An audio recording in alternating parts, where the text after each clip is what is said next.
जोधपुर नाम के शहर में तेजस अपनी पत्नी नीरू के साथ रहता था। पति पत्नी दोनों ही नौकरी करते थे। एक दिन तेजस गांव अपनी माँ के पास फोन करता है। हेलो, प्रणाम माँ। जीते रहो माँ, तुम दादी बनने वाली हो हैं? अरे वाह, ठीक है बेटा, मैं कल ही आती हूँ। जब माँ जी शहर पहुंची तो बेटे बहू ने बहुत अच्छे से स्वागत किया। लीजिए माँ जी चाय। अरे गर्मा गर्म पकोड़े ले आओ माँ के लिए। नीरू रसोई में गई और 2 मिनट में ही पकोड़े ले आई। जी ये लीजिए। बहू जादू से बनाए हैं क्या? अभी तो रसोई में गई थी।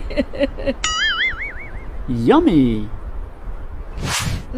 माँ जी, शीला रसोई में पकोड़े तल रही है, मैं बस लेकर आई। हे भगवान, मेरा धर्म भ्रष्ट कर दिया तूने। अब तो गंगा जल से शुद्धिकरण करना होगा। दूसरे दिन, माँ जी मैंने नाश्ता बना दिया है, ऑफिस जा रही हूँ।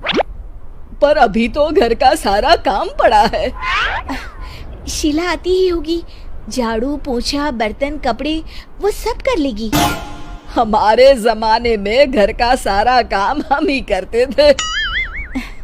जी माँ जी, आप बहुत होशियार हैं, मैं घर ऑफिस दोनों नहीं संभाल पाती। तो जरूरत क्या है घर से बाहर जाकर चाकरी करने की? वैसे भी घर का काम खुद करने से घर में बरकत आती है, समझी? पर माँ जी।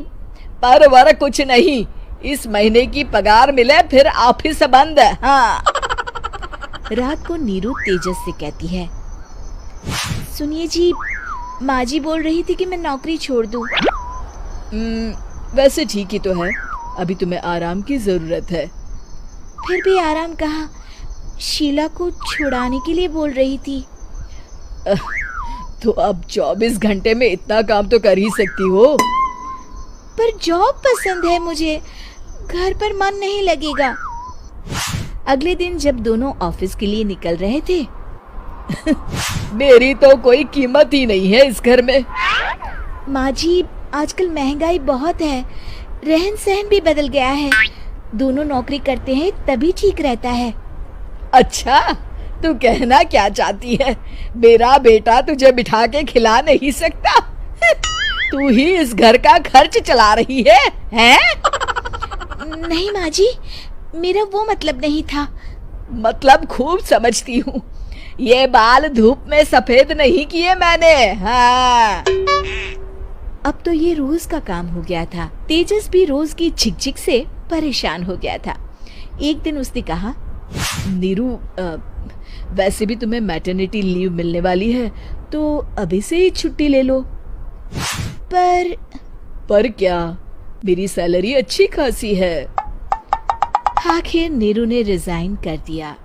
जब बच्चा हुआ तो घर में सब बहुत खुश हुए। कुछ दिनों बाद तेजस फाइल देख रहा था। क्या हुआ तेजस, कुछ परेशान लग रहे हो?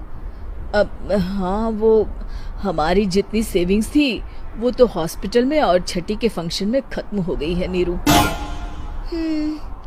और अभी वैसे मंदी चल रही है तो मैं बोल रही थी कल मुन्ना को हेपेटाइटिस का टीका लगवाना है। नीरू, क्या पोस्टपोन नहीं कर सकते?